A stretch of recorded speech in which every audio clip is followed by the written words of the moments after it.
ഇന്നത്തെ തിരുവചനം സങ്കീർത്തനങ്ങളുടെ പുസ്തകം 34:9 മുതൽ 13 വരെ. യഹോവയുടെ വിശുദ്ധന്മാരെ, അവനെ ഭയപ്പെടുവിൻ. അവൻ്റെ ഭക്തന്മാർക്ക് ഒന്നിനും മുട്ടില്ലല്ലോ.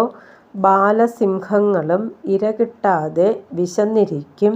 യഹോവയെ അന്വേഷിക്കുന്നവർക്കോ ഒരു നന്മയ്ക്കും കുറവില്ല.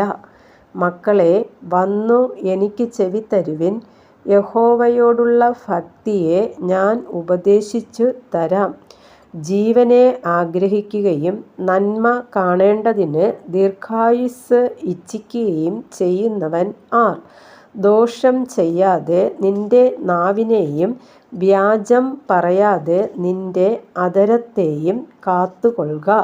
കർത്താവായ യേശുവേ, അങ്ങയുടെ നാമം വാഴ്ത്തപ്പെടുമാറാകട്ടെ. ആമേൻ.